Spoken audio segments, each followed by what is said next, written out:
এক ঘন জঙ্গলের ভিতর এক অদ্ভুত নীরবতা নেমে এসেছে। সন্ধ্যা কেমন নামছে, আকাশ লাল হয়ে আসছিল। এমন সময় দূরে একটা গভীর জলাশয়, সেই জলাশয়ে বাস করত ভয়ঙ্কর একটা কুমির এবং বড় একটি কাল নাগ। সেই জঙ্গলে কোনো রাজাই ছিল না। সেই জঙ্গলের সবচেয়ে শক্তিশালী প্রাণীদের মধ্যে ছিল এক বিশাল হাতি, আর তার নাম ছিল গজরাজ। সে শান্ত স্বভাবের, কিন্তু বিপদ দেখলে সে ভয় পেত না। সেই জঙ্গলেরই আরেক আতঙ্ক ছিল এক অজগর সাপ। সেই সাপটি অন্ধকারের মধ্যেও সে নিঃশব্দে যে কোনো শিকার ধরে ফেলত। একদিন প্রচণ্ড খরায় জঙ্গলের সকল ছোট পুকুর শুকিয়ে যায়। তখন সেই হাতিটি বাধ্য হয়ে সেই গভীর জলাশয়ের দিকে পানি খেতে যায়, কিন্তু সে জানে না সেই জলের নিচে ভূত পেতে আছে এক বিশাল বড় কালনাগ কুমির। গজরাজ সেই হাতিটি যখন ধীরে ধীরে জলের মধ্যে নামছে, ঠিক তখনই জলের নিচ থেকে সেই সাপটি তার বিশাল মুখ খুলে হাতির দিকে, হাতির পাকে কামড়ে ধরে।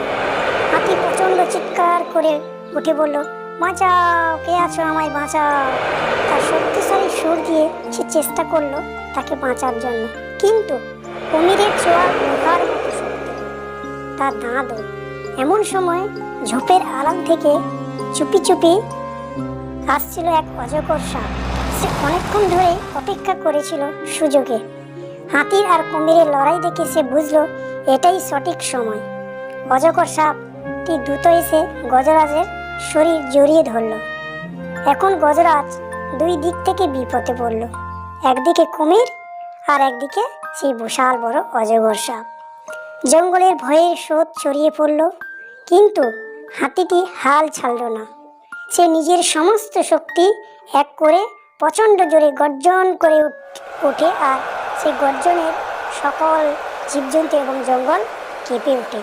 হঠাৎ সে তার সুর দিয়ে অজগরকে ধরে ধরে জোর করে ছুঁড়ে ফেলে দেয় এক গাছের সঙ্গে। গজরাজ সে সাপটি আঘাতে দুর্বল হয়ে পড়ে। এরপর হাতিটি তার বিশাল দেহ দিয়ে পানি তোলপাড় করে থাকে। জল এতটাই উত্তাল হয়ে ওঠে যে কুমির কানলাগ তার ভারসাম্য হারিয়ে ফেলে। সেই সুযোগে হাতি তার পা মুক্ত করে নেয়। কুমির আবার আক্রমণ করতে গেলে গজরাজ সেই হাতিটি তার দাঁত দিয়ে, অজগর তখনই আহত হয়ে ধীরে ধীরে জঙ্গলের অন্ধকারে মিলে যায়। আর কানলাগ সেই সাপটি বুঝতে পারে আজকের লড়াইয়ে সে হার মেনেছে।